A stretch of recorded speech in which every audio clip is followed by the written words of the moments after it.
Obviously, you know, from my standpoint and from the team standpoint, we've had a tough summer, period. In this league, you don't have an opportunity at times for do-overs. And when you get a chance to win, as we have had in the past, 2006, 11 and 12, you know, when you get a chance to win, you got to win. And when you get an opportunity this summer to do something that you could have done, and you didn't do it, you didn't do it.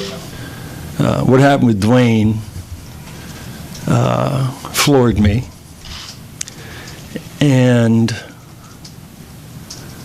I'm going to miss the fact of what I might have had planned for him and his future and how I saw the end and my thought process and how I could see his end here with the Heat. You are what you think and you are your thoughts, and it's my responsibility to sort of make that happen. I didn't make it happen. And Dwyane left. And so the buck really stops here. I'm not trying to fall on the sword for anybody.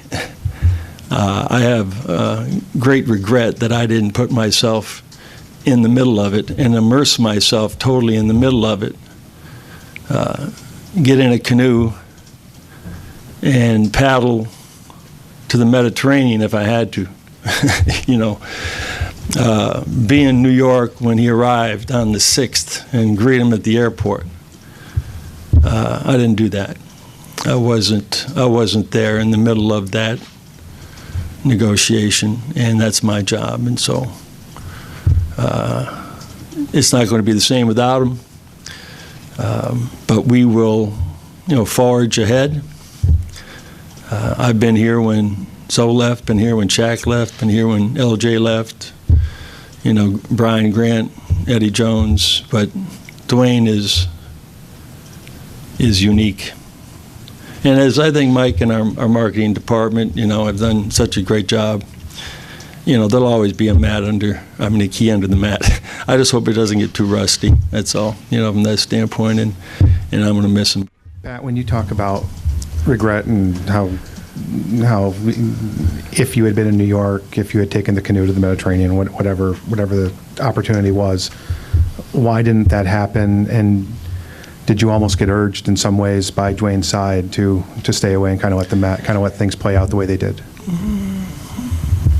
We've always operated on the premise of a single voice, you know, not mine, you know, but Mickey, myself, Nick, you know, Andy, you know, Eric Woolworth, you know, Mike McCullough. I mean, one single voice. I mean, there's two entities here. You know, when it comes to basketball operations, we've always talked about the one voice, which is the philosophy and the plan, and moving on down the line, that we all that's what we are and that's what we believe in. And so there was one voice in this negotiation. There are some times that Andy, you know, handles an agent and a player, and Andy complete the deal.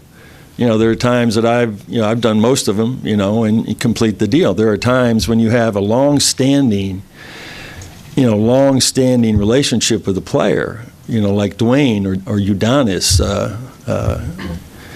you know, or even at the time I remember with Alonzo, that sometimes the owner gets involved in it. But we all speak with one voice. We all know what we want to do and what we want to accomplish. And so, I mean, the thing that happens during the course of negotiations, you know, over the course of 7 or 8 days, has to do a lot with your thought process as to what the conditions were prior to that. And the conditions prior to that over the last year or two have always sort of pointed in the direction that, you know, we as an organization didn't do enough, you know, for Dwyane.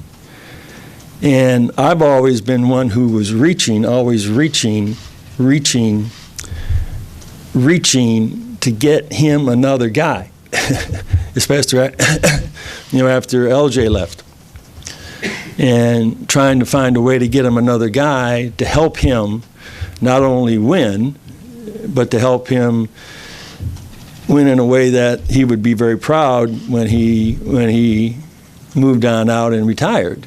And so it wasn't just getting another guy for him, it was to maximize our ability to win. And the only way we can do that is to have cooperation, is to the same kind of collaborative cooperation they had in 2010,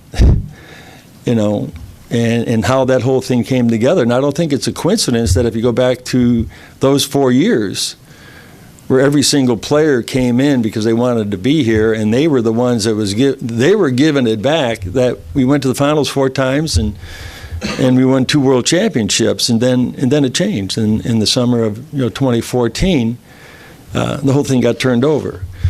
And sometimes, the carnage that is left out there, you got to try to pick up the pieces, but at the same time fill in the holes to be competitive. Getting Lou Dang, getting McRoberts, and at that time, and trying to forge forward. But so what my thoughts were always to try to make the team better, and also at the same time to try to make sure that Dwyane, over the course of the 3, 4, 5 years that he had left in his career, that he was going to get his money, that he would get it, but not at the expense of paralyzing, our ability to win, and which I think would have hurt him. So, if there's anything that I could have done better, as I said, I would have done it. But right now, there's no do-overs in this thing, and I wish him the best.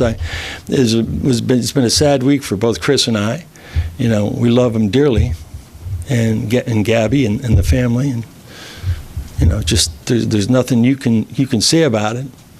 I've always said that one of the only things you can count on in life that's permanent, it's one of my favorite sayings, is change. And when change raises its beautiful or ugly face, you got to deal with it, and you got to adapt and move on. We've been here before, and so I do. I wish him nothing but the best, and nothing but great health, and.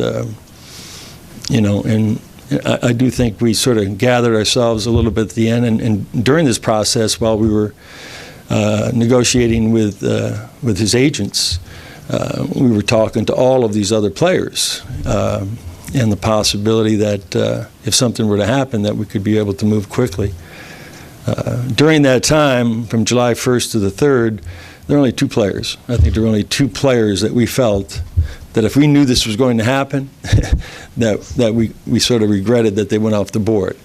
But that's the game that you play when it's free agency. Pat, just going back to Dwyane Wade for a second, how would you characterize your guys' relationship now, and have you guys been able to speak since he decided? No, I haven't spoken to Dwyane yet. I've been crafting a very long email to him, and I'm going to send it when it's finished, but it's not finished. As far as I'm concerned, if I saw him right now, I really believe that it'd be a warm embrace. I don't have any of those feelings, any negative feelings for him at all. I know that he was caught in a quandary with his thinking and his thought processes at the time, and what he felt was going on, and I know I was locked into mine, at that time, and so that's what happened. But I think, and I was so impressed, when he talked to you guys the day after, and I really believe he was sincere, truly sincere in the things that he said. At that particular time, he was raw, and I feel the same way about him. We all do, and I think everybody in the organization will feel that way about him forever.